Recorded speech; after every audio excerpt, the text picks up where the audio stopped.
నేను చాలా సర్ప్రైజ్ అవుతాను. ఎందుకంటే చాలామంది కాలం మారినా గూడా మళ్ళా టీ ప్లేస్‌లో బెల్లం టీ తాగుతున్నారు. బెల్లం టీ మంచిదా అంటే మంచిదే. కానీ రైట్ కాదు. అంటే సరైంది కాదు. రైట్ వేరు, మంచిది వేరు. మంచిది చాలా మంచివుంటాయి. బట్ అవి నీకు ఉపయోగపడుతుందా లేదా? నీకు సరైందా లేదో చూసుకోవాలి. నా ఉద్దేశం ఎందుకు సరైంది కాదు అంటే, మంచిది ఎందుకు అంటున్నానంటే దాంట్లో బెల్లం and sugar almost same. Okay. So, చాలామంది అంటే బెల్లంలో ఏదో ఉంది, ఏదో ఉంది. కొంచెం ఐరన్ ఎక్కువుంటది తప్ప పెద్దగా ఏమి దాంట్లో పెద్ద మినరల్స్ ఉండవు. ఐరన్ గూడా వెరీ నామినల్‌గా ఉంటుంది. కాబట్టి మనకి but calories wise same sugar. 1 gram of sugar is equal to carbohydrates equal 4 calories. So, 100 grams బెల్లమైనా, 100 గ్రామ్స్ షుగర్ అయినా సేమ్ ఆల్మోస్ట్ 380, 370 క్యాలరీస్ సేమ్ ఉంటుంది బై అండ్ లార్జ్. అయితే షుగరు, బెల్లం 2 సోర్స్ ఒకటే అనమాట. చెరుకు రసం నుంచి మొలాసిస్ అది తీసేస్తేనేమో మనకి షుగర్ అవుతుంది, చక్కెర అవుతుంది. మొలాసిస్‌తో కలిపి చేస్తేనేమో అది బెల్లం అవుతుంది. సేమ్ ప్రాసెసింగ్ అంతా same. Okay. So, just because little iron ఉందని చెప్పేసి, దాని మీద ఐరన్ ఉంటే మనకి లేడీస్‌కి మంచిదని చెప్పేసి, అది హెల్త్ పాయింట్ ఆఫ్ వ్యూలో చెప్పి అనవసరంగా మన క్యాలరీస్ వైస్ మోసపోతున్నాం. మోసంలో అనేక రకమైన మోసం ఇది. ఒక cup tea coffee goes to approximately 90 to 150 calories. చిన్న కప్ అయితేనేమో 90 క్యాలరీస్, పెద్ద కప్ అయితే 150, ఇంకా పెద్దదవుతే ఇంకెక్కువ ఉంటుంది. బట్ దాన్ని కరిగించుకోవాలంటే half an hour to 1 hour walking కూడా చేయాల్సి ఉంటుంది. మనం చేసే వాకింగ్ స్పీడ్ని బట్టి ఉంటుంది. అంటే మీరు చాలామంది వాకింగ్ చేసుకొని వచ్చి మళ్ళీ బెల్లం టీ మంచి తెంపేసి తాగుతున్నారనుకోండి. సో, మనకి ఎక్స్ట్రా క్యాలరీస్ వస్తున్నాయి కదా! కాబట్టి మన గోల్ ఏంటి? మనకి already India is called as diabetic capital of the world. Sugar వ్యాధి రాజధాని అవుతుంది. ఫ్యాట్ పెరుగుతుంది. ఒబేసిటీ ఎక్కడ పెట్టినా విపరీతంగా పెరుగుతుంది.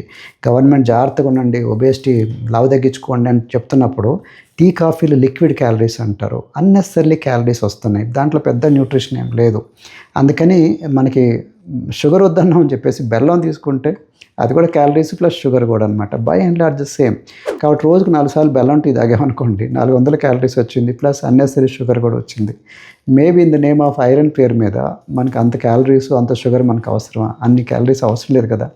కాబట్టి మనం అసలే వర్క్ చేయట్లేదు, కూర్చుంటున్నాం. క్యాలరీస్ బర్న్ అవ్వట్లేదు. రోజుకి 10,000 అడుగులు కూడా వేయట్లేదు. సో, కాబట్టి నా సజెషన్ ఏమంటే దాని బదులు అఫ్రెష్ తీసుకోవచ్చు కదా! Herbalife Afresh. ఇది low calorie, just less than 5 calories. Less than 5 calories 0 calories అంటారు. ప్లస్ మన టీ, కాఫీలో ఉన్న కెఫెన్ కన్నా తక్కువ కెఫెన్ ఉంటుంది.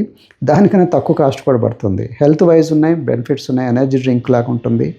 ప్లస్ దానికన్నా 3-4 టైమ్స్ తీసుకున్న లెస్ దాన్ 20 క్యాలరీస్. బట్ బెల్లం టీ దాదాపు 200, 4 టైమ్స్ తీసుకుంటే ఆల్మోస్ట్ 200-300 క్యాలరీస్ వచ్చింది. ఇది 4 టైమ్ తీసుకుంటే 15-20 calories. Very small level. So, plus energy వచ్చింది, హెల్త్ వచ్చింది, పని అయిపోయింది. కాబట్టి బెల్లం టీ బదులు అఫ్రెష్ ఎనర్జీ డ్రింక్ బెటర్. ఇది టీ కాదు, is energy drink. Is always safe to drink. Mostly water hydrate చేసుకున్నట్టు ఉంటుంది. కాబట్టి మీకు 2 విషయాలు తెలుసుకోవాలి. మనకి రైట్ వేరు, గుడ్ వేరు. గుడ్ అంతా కూడా రైట్ ఉండాల్సిన అవసరం లేదు. అది మంచివే బెల్లం. బట్ మనకు అవసరం లేదు. మన కల్చర్కి మనం మారుతున్న కాలం తగ్గట్టుగా అంత అవసరం లేదు. దాని బదులు go for simple and easy a fresh tea, a fresh energy drink or energy drink. You can have it. తక్కువ ఖరీదు, ప్లస్ హెల్త్ వచ్చింది, లో క్యాలరీస్ అండ్ ఫ్రెష్నెస్ కూడా ఉంటుంది. అండ్ సింపుల్గా కెఫిన్ కూడా అంత ఉండదు. మన టీ, కాఫీలో ఉన్న కెఫిన్ కూడా ఉండదు, చాలా తక్కువ అనమాట. సో, కాస్ట్ వైజ్ కూడా తక్కువే. సో, మీరేమంటారు?